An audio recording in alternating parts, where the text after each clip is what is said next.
please. I want you to give me my sister's face. I'm tired of everyone admiring her while I'm ignored. I can't do this.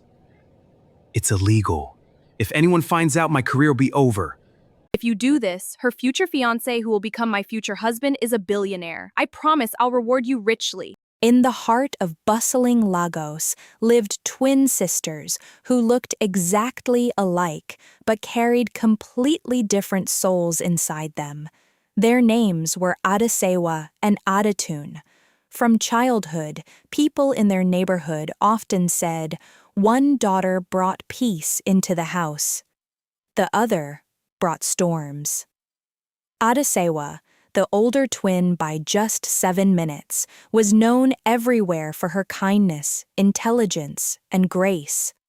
She graduated as one of the best students in her university, could play the piano beautifully, sew elegant dresses with her own hands, and bake cakes so delicious that wealthy women in Lagos paid heavily for them. She dressed modestly, spoke respectfully, and always carried herself with dignity. Even old women in the market used to say, "Whoever marries that girl will never know sorrow." But her twin sister, Adetun, was the complete opposite. While Adesewa spent nights studying under dim lantern light, Adetun spent hers in loud clubs and wild parties. She drank heavily. She smoked secretly behind school buildings. She skipped classes until she was finally expelled from school completely. Their widowed mother, Mama Bisi, cried many nights because of her. Yet Adetun never cared. She blamed everyone else for her failures, especially her sister. Deep inside her heart, jealousy grew like poison. Every achievement Adesewa made felt like another knife in her chest. When neighbors praised Adesewa, she locked herself in her room and smashed things in anger. When their mother smiled proudly at Adesewa's success, Adetun felt invisible. And the worst part? No matter how badly she behaved, Adesewa still loved her. One evening, the twins attended a luxurious charity event at a grand hotel in Victoria Island. That was where Adesewa met Chief Akin Williams, a young billionaire businessman known across Nigeria. Unlike other rich men, Akin was humble, calm, and intelligent. The moment he heard Adesewa speak, he became fascinated by her, not because of her beauty, but because of her heart. While other women at the party competed for attention, Adesewa spent most of the evening helping elderly guests and comforting a little girl who had gotten lost from her parents. Akin watched her carefully, and from that night onward, he could not stop thinking about her. Months passed. Their love grew stronger. Soon, all of Lagos began talking about the upcoming wedding between the billionaire and the perfect daughter of Surulere. Even newspapers wrote articles about them. Mama Bisi thanked God every day. But Adetun was dying inside. The jealousy became unbearable. One night, while Adesewa was practicing piano softly in the living room, Adetun sat in darkness, staring at her with hatred burning in her eyes. She whispered to herself, "Why her? Why is life always choosing her?" The wedding preparations became grander each day. Designers visited the house, expensive fabrics arrived, jewelry was delivered. Akin even bought Adesewa a white Range Rover as an engagement gift, and every single moment tortured Adetun. One afternoon, a week before the wedding, the sisters drove together through the busy streets of Lagos. Rain clouds covered the sky. Cars honked endlessly. Inside the vehicle, silence filled the air, until Adetun finally spoke. Her voice was cold. "Your life has always been easier than mine." Adesewa looked at her calmly. "What do you mean?" "You were always Mama's favorite," Adetun snapped. "Everyone loved you, Teachers loved you, men loved you, the world opened doors for you while I struggled alone. Adesewa sighed deeply. That's not true, Toon. Yes, it is. No, Adesewa replied firmly. You made your own choices. Adetoon laughed bitterly. Oh, really? Yes, Adesewa said.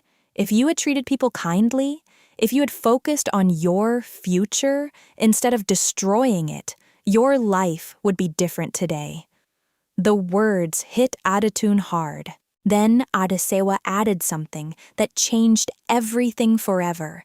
If somehow we exchanged lives, you would destroy everything I built, and I would turn everything you destroyed into a beautiful life. Adetoon's eyes filled with rage. Before she could answer, a massive truck lost control on the wet highway. The sound of brakes exploded through the rain. The sisters' car spun violently across the road before smashing into a divider. Glass shattered everywhere. People screamed. Darkness followed. Days later, machines beeped inside a private hospital in Lagos. Both sisters had suffered terrible injuries. Their faces were severely damaged. Doctors rushed desperately to save them, but only one sister woke up from the coma. Adetoon. The evil twin opened her eyes slowly. At first, she was confused. Then suddenly, she remembered everything. The wedding, the billionaire, the wealth, the jealousy, and then an evil idea entered her mind. That was her chance. A plastic surgeon named Dr. Femi Lawson stood near her bed. Your sister is still unconscious. He explained carefully. Both of your faces suffered serious damage. We may need reconstructive surgery. Adetoon stared at him silently. Then she whispered, What if you gave me her face? The doctor froze. What? I'll pay you, she said desperately, and nobody would ever know. Dr. Lawson looked horrified. That is illegal. I know you have gambling debts, Adetoon whispered. I know people are threatening your family. The doctor's face changed instantly. Adetoon smiled weakly. My fiancé is a billionaire. Help me become her, and all your problems disappear forever. The room became silent. Dr. Lawson struggled with his conscience, but greed eventually defeated morality. And so, the surgery was performed. Weeks later, the woman everyone believed was Adesewa finally opened her eyes. Except, it was actually Adetoon wearing her sister's face. Mama Bisi cried tears of joy. Akin kissed her forehead emotionally. The fake Adesewa pretended to be weak and traumatized, and nobody suspected the truth. Not yet. The wedding continued as planned. Soon, Adetoon married Akin in one of the most luxurious weddings Lagos had seen that year. But after the marriage, everything began changing. Slowly, strangely. The woman Akin loved no longer behaved like herself. She stopped playing piano. When Akin asked her why, she rolled her eyes. That thing is boring. Boring. The real Adesewa loved piano more than anything. Then she refused to bake. She mocked knitting and sewing. That's for old women, she scoffed. She started wearing extremely provocative clothes, spent huge amounts of money recklessly, partied constantly, drank heavily, insulted servants, embarrassed Akin publicly. People blamed the accident. She changed because of trauma, they whispered. Only Akin remained deeply disturbed. Something felt terribly wrong. Then, one night, while Adetoon wore a backless dress for a party, Akin noticed something shocking. A tattoo. A black serpent tattoo across her back. His face froze instantly, because the real Adesewa hated tattoos passionately. In fact, she once told him, I could never put something permanent on my body. I'm too afraid of needles. Akin stared silently at the tattoo. Confusion filled his heart, but he said nothing. Meanwhile, every night before sleeping, Atatürk secretly prayed for only one thing: not peace, not happiness, not forgiveness. She prayed for her sister to die, completely, forever, because as long as the real Adesewa remained alive, her stolen life was never truly safe. But one rainy evening, everything changed. A doctor called the mansion unexpectedly, and the moment Atatürk answered the phone, her blood turned cold. "Your sister has woken up from the coma." Atatürk nearly dropped the phone. "But," the doctor continued, "she remembers nothing." A terrifying silence filled the room. Atatürk's hands trembled, because deep down, she knew the nightmare was only beginning. Rain poured heavily across Lagos as Atatürk sat alone inside the billionaire mansion, unable to breathe properly. Her hands trembled violently. The real Adesewa was alive. Alive. For months, Atatürk had prayed for her sister to die silently inside that hospital bed. But now fate had betrayed her. Worse still, if Adesewa ever remembered the truth, everything would collapse. The mansion, the money, the marriage, the luxury, the stolen life. Everything. Meanwhile, in a quiet rehabilitation center outside Lagos, the real Adesewa slowly recovered from her coma, except now, everyone believed she was Atatürk, even her own mother. Mama Bisi cried while holding her hand. "My daughter," she whispered sadly. "You scared me so much." Adesewa looked confused. Fragments of memories floated through her mind like broken glass. Faces, rain, a loud crash, blood, pain, but nothing made sense. "Who am I?" she asked weakly. Mama Bisi's eyes filled with tears. "You are Atatürk." Those words echoed painfully inside her mind. Atatürk. The irresponsible daughter, the disgrace, the failure. For weeks, Mama Bisi tried desperately to help her daughter recover her memory. She brought old clothes, old photographs, even school books. But strangely, the woman everyone believed was Atatürk behaved nothing like her old self anymore. Instead of drinking and partying, she woke up early every morning. She cleaned the house carefully. She helped neighbors respectfully. One afternoon, Mama Bisi walked into the living room and froze. The girl she thought was Atatürk sat peacefully sewing a beautiful dress by hand. Perfectly. Mama Bisi stared in disbelief. "You know how to sew?" The young woman looked confused. "I don't know. My hands just remembered." Later that week, she baked a cake so delicious that neighbors began requesting orders immediately. Then, she repaired Mama Bisi's old sewing machine without help. Then, she played piano beautifully at a local church gathering after seeing one for the first time since the accident. People became shocked. The entire neighborhood began whispering. Did the accident change her? She behaves more like Adesewa now.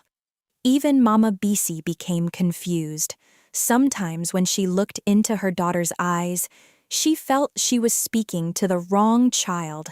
And little by little, the woman believed to be Atatürk began rebuilding her life from nothing. She started a small tailoring business, then baking, then music lessons for children. Within months, she became more successful than anyone imagined possible. Meanwhile, inside the billionaire mansion, the fake Adesewa's life slowly began collapsing. At first, Chief Akin tried to be patient. He blamed trauma, he blamed stress, he blamed the accident, but the woman he married became more unbearable each day. She insulted guests publicly.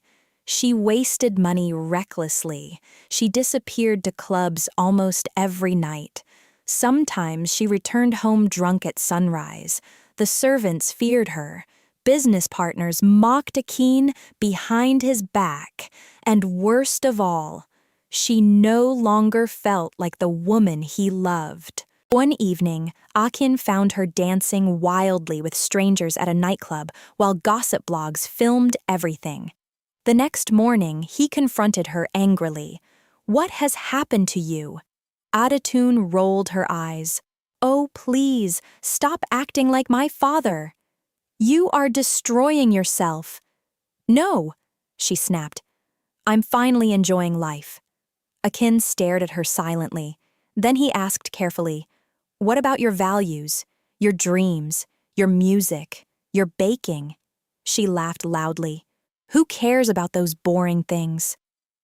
That answer shattered something inside him, because the real Adesewa would never say such words. Never. From that moment onward, Akin's suspicions became stronger. One afternoon, Mama Bisi invited the fake Adesewa to visit the family home. Adatun arrived wearing expensive jewelry and revealing designer clothes. The neighborhood women stared in shock. She barely greeted anyone respectfully. Inside the house, tension filled the air immediately. The real Adesewa, still believed to be Adatun, watched her carefully. Something deep inside her felt disturbed, like her soul recognized danger before her mind could understand it. That evening, Adatun prepared to leave for another party. She walked into the bedroom and began changing clothes carelessly. Then, suddenly, the other sister froze. Her eyes locked onto something on Adatun's back. The serpent tattoo. Instantly, flashes exploded through her mind. The car crash, the hospital, the surgery, the conversation with the doctor, the betrayal. Everything returned at once. Adesewa staggered backward in horror. Her breathing became heavy. "No," she whispered. Adatun turned around sharply. Their eyes met, and for the first time since the accident, both sisters truly recognized each other. "You," Adesewa whispered painfully. "You stole my life." Fear flashed across Adatun's face, then anger replaced it instantly. "You should have died!" she screamed. Mama Bisi rushed toward the room immediately. "What is happening?" Adesewa burst into tears. "Mama, I'm not Adatun. I'm Adesewa." Silence. Complete silence. Mama Bisi looked horrified. "No, no." "It's true," Adesewa cried. "She took my face after the accident." Adatun panicked instantly. "She's lying." But Adesewa began revealing things nobody else knew. She told Mama Bisi about private childhood moments, the hidden letter their late father wrote before dying, the secret scar beneath Mama Bisi's left shoulder from a kitchen accident 20 years earlier. Then she spoke about Akin, the first gift he ever gave her, the exact words he whispered during their first dance, the nickname only he used for her privately. Mama Bisi slowly began trembling, because only the real Adesewa could know those things. Akin was called urgently to the house.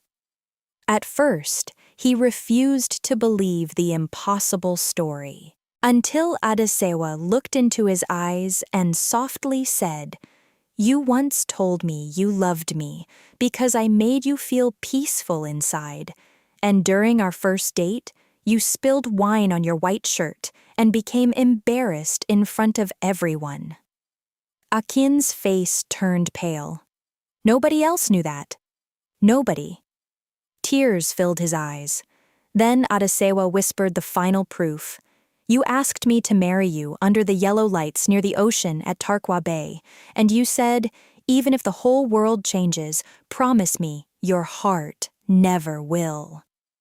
Akin broke down emotionally, because those were his exact words. At that moment, the truth finally became undeniable. Adatun had stolen her sister's identity. Everything exploded into chaos. Mama Bisi slapped Adatun hard across the face. How could you do this to your own sister? Adatun screamed hysterically before running from the house. And that night, her perfect stolen life finally ended. The next morning, newspapers across Lagos exploded with scandal. Billionaire's wife accused of stealing twin sisters' identity. Television stations discussed nothing else. Akin immediately filed for divorce. Dr. Femi Lawson was arrested after police uncovered evidence of the illegal surgery.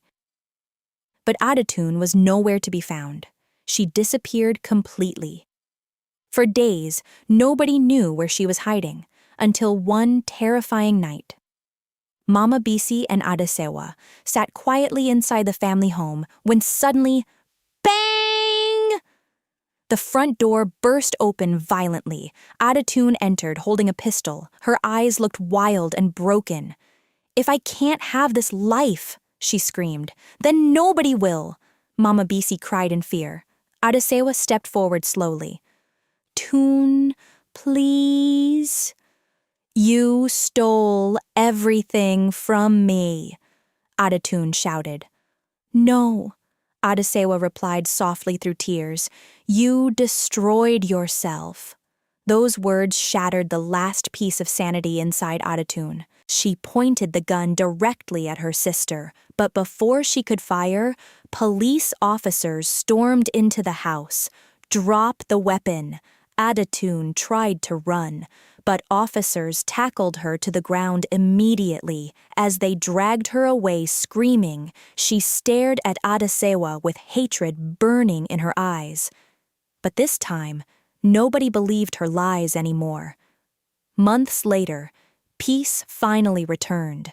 Adesewa legally regained her identity. Her businesses became hugely successful across Lagos, and slowly, she and Akin found their way back to each other. This time, their love became even deeper than before, because they had survived betrayal, pain, and darkness together. One beautiful evening, surrounded by family and music, Adesewa finally married the man she truly loved. As guests celebrated joyfully beneath glowing lights, Mama Bisi wiped tears from her eyes. Not tears of sadness, but tears of gratitude, because after all the suffering, goodness had finally won. And somewhere far away behind prison walls, Adatun sat alone realizing a painful truth too late. She spent her entire life envying her sister's blessings, without understanding that Adesewa's greatest gift had never been beauty, wealth, or success. It had always been her heart. I hope you enjoyed the story. If so, don't forget to like this video and subscribe to the channel for more interesting and exciting tales.